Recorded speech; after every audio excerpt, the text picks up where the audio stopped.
Assalamualaikum warahmatullahi wabarakatuh. Saya Nurul Najhah binti Abdul Talib serta rakan-rakan saya dari kumpulan Tutorial A minggu ke-6 akan membentangkan tajuk tentang perkahwinan dengan bangsa asing dari perspektif agama dan masyarakat. Konsep perkahwinan dalam Islam adalah akad yang menghalalkan di antara lelaki dengan perempuan untuk hidup bersama dan menetapkan tiap-tiap pihak bagi mereka hak-hak dan tanggungjawab. Perkahwinan adalah perkara mulia yang dituntut agama. Dalam Al-Quran ada disebut berkenaan dengan galakan untuk berkahwin bagi umat manusia. Dalam surah Ar-Rum ayat ke-21 bermaksud dan di antara tanda-tanda yang membuktikan kekuasaannya dan rahmatnya bahawa ia menciptakan untuk kamu, wahai kaum lelaki, isteri-isteri dari jenis kamu sendiri supaya kamu bersenang hati dan hidup mesra dengannya, dan dijadikannya di antara kamu iaitu suami isteri perasaan kasih sayang dan belas kasihan. Sesungguhnya yang demikian itu mengandungi keterangan-keterangan yang menimbulkan kesedaran bagi orang-orang yang berfikir. Rasulullah SAW menasihati umatnya agar berkahwin dengan pasangan yang mempunyai latar belakang didikan agama yang teguh bagi mengelakkan pelbagai masalah timbul dalam kehidupan rumah tangga yang sentiasa bergolak. Apa itu perkahwinan dengan bangsa asing? Perkahwinan antara dua pihak yang berlainan agama, bangsa dan juga kewarganegaraan. Perkahwinan yang melibatkan penyatuan antara dua insan dari golongan berbeza sama ada agama atau bangsa. Dalam bahasa Arab pula bermaksud perkahwinan yang bercampur di mana berlaku akad di antara dua individu yang berbeza elemen seperti sistem nilai, bangsa, tradisi hidup, adat resam dan kelas sosial. Faktor berlakunya perkahwinan dengan bangsa asing adalah yang pertama, penyebaran agama Islam di mana pasangan yang ingin menyebarkan agama Islam dengan perkahwinan. Hal ini kerana orang yang bukan Islam ingin berkahwin dengan orang Muslim, mereka wajiblah meluk agama Islam. Yang kedua, pendidikan. Pelajar yang dihantar ke luar negara dan ketika mereka berada di negara tersebut, mereka mungkin tertarik dengan pelbagai bangsa yang berada di sana dan berkenalan serta menjurus kepada pernikahan dengan bangsa asing. Yang ketiga adalah media sosial. Terdapat jenis pelbagai aplikasi sosial seperti Facebook, Instagram yang boleh menghubungkan masyarakat ke seluruh pelosok dunia yang terdiri daripada berbilangan bangsa, adat dan agama. Saya akan menerangkan tentang perkahwinan dengan bangsa asing dari segi perspektif agama. Yang pertama, dari segi perspektif agama, perkahwinan tersebut adalah tidak sah jika dari segi agama Islam. Hal ini kerana jika pihak yang akan dikahwini tidak berpindah daripada agama asal, agama sebelumnya kepada agama Islam terlebih dahulu, perkahwinan tersebut dikira tidak sah dari segi Islam.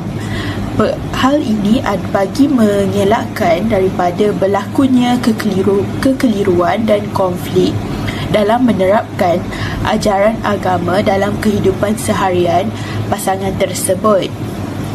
Seterusnya, memastikan pihak yang bertanggungjawab membenarkan perkahwinan tersebut dilangsungkan. Hal ini kerana sesetengah agama tidak membenarkan penganutnya mengahwini individu yang berlatar belakangkan agama yang berbeza.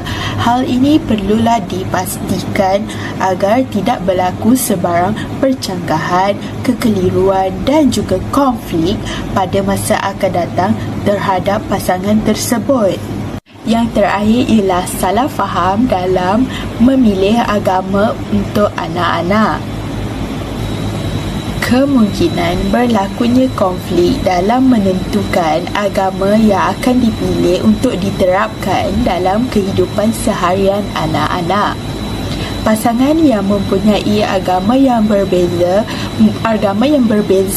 mungkin merasakan agama yang dianut oleh dirinya adalah agama yang terbaik untuk diterapkan dalam kehidupan anak-anak berbanding agama pasangannya.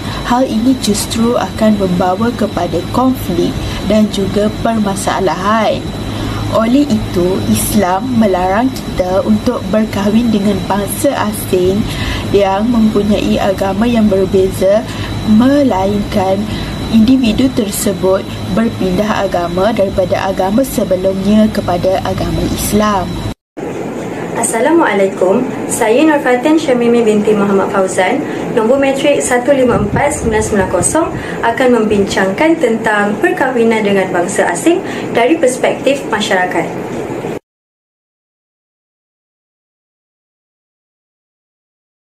Perspektif positif perkahwinan campur dengan bangsa asing dalam kalangan masyarakat ialah ia akan mengeratkan perpaduan dan mewujudkan keharmonian antarabangsa.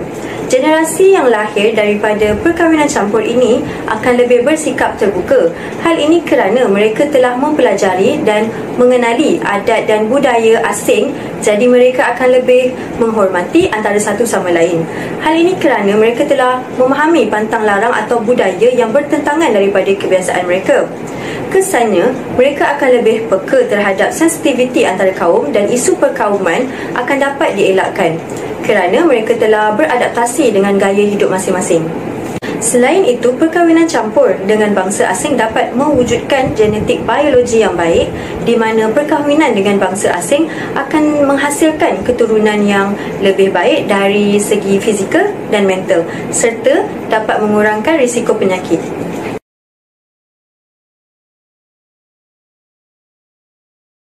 Perspektif negatif perkahwinan campur dengan bangsa asing akan menimbulkan konflik antara pasangan dan keluarga. Hal ini kerana berlakunya pergaduhan yang disebabkan oleh prejudis antara kaum.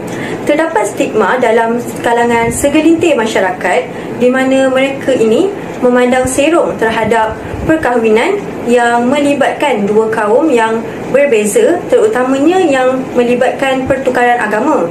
Hal ini akan menyebabkan hubungan antara pasangan dan keluarga semakin renggang. Bukan itu sahaja, perkahwinan dengan bangsa asing akan meningkatkan kadar penceraian dan masalah sosial.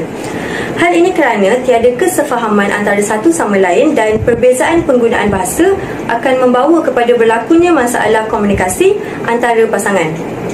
Perkara ini dapat dilihat apabila mereka sering bergaduh sekiranya terdapat percanggahan pendapat mengenai perayaan, adat dan sebagainya, sehingga menyebabkan percampuran tangan ahli keluarga yang lain. Sebagai contoh, gaya hidup orang Timur akan lebih terarah kepada kesopanan dan tidak terlalu terbuka berbanding gaya hidup orang Barat, dan ini boleh mencetuskan salah faham dan rasa tidak puas hati terhadap satu sama lain sekiranya mereka ini tidak cuba untuk memahami dan mendalami hidup pasangan sendiri. Hal ini seterusnya akan mengakibatkan pergaduhan tersebut menjadi lebih besar sehingga menyebabkan perceraian. Terdapat di antara mereka yang kembali menganut agama asal mereka setelah bercerai. Hal ini akan merosakkan nasab keturunan sekiranya hak penjagaan anak-anak jatuh kepada pihak yang bukan Islam. Sekian sahaja daripada saya. Terima kasih.